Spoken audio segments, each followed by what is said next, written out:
2012 में गया था बांग्लादेश में फ़ुटबॉल में और इंडिया से जीते हैं और गोल्ड मेडल हासिल किया। और 2019 में गए थे अबू धाबी, उसमें उधर एथलेटिक्स में मेरी 200 मीटर रेस और हाई जंप और रिले रेस में जो है ना मेरे गोल्ड मेडल है।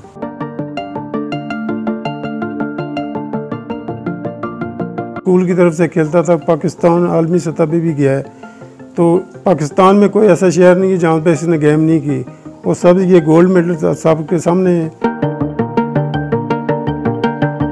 जब मेरा बेटा ढाका में गया था, पहली दफ़ा किसी नंबर पे हमारा पाकिस्तान आया था, किसी नंबर पे टीम आई थी। सर ने खुद मुझे बोलकर, कोच ने भी कहा था कि आप बीबी परेशान क्यों कि मेरे बेटे ने कोई इतना बड़ा नाम नहीं लिया।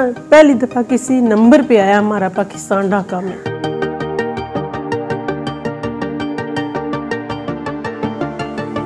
उससे बाद मैं जो है ना मजदूरी कर रहा हूँ अपने घर वालों की कलावत करने के लिए।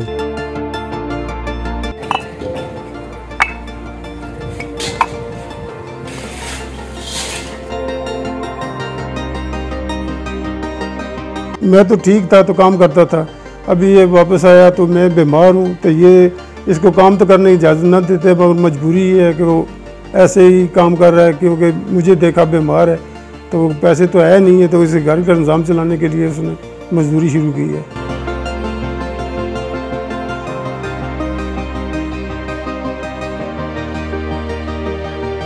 मैं अपने अखराजात से बचत करके अपने बेटे को जहाँ भी जाए वहाँ पे जो खर्चा दे सकती थी दिया है। मैंने उस पर खर्च किया जो कर सकती थी, आगे भी कर सकती तो मैं अपने पास से करती। उसने अपने मुल्क का नाम रोशन किया है। मेरे मियाँ बीमार हैं, अगर वो बीमार ना होते तो मैं कभी अपने बेटे को कहीं काम पे वगैरह पे ना भेजती। मैं इसकी यही खिलाड़ी था तो खिलाड़ी बन के रहता।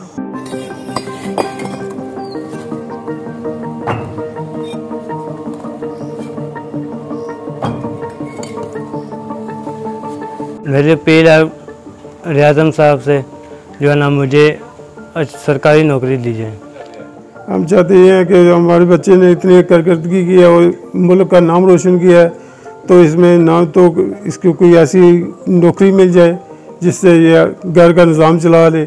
बेटियां तो पराया माल होती हैं, बेटा ये मेरा एक ही बेटा है। मेरी हुकूमत से अपील है कि मेरे बेटे को नौकरी दी जाए, क्योंकि मैं बर्दाश्त नहीं कर सकती।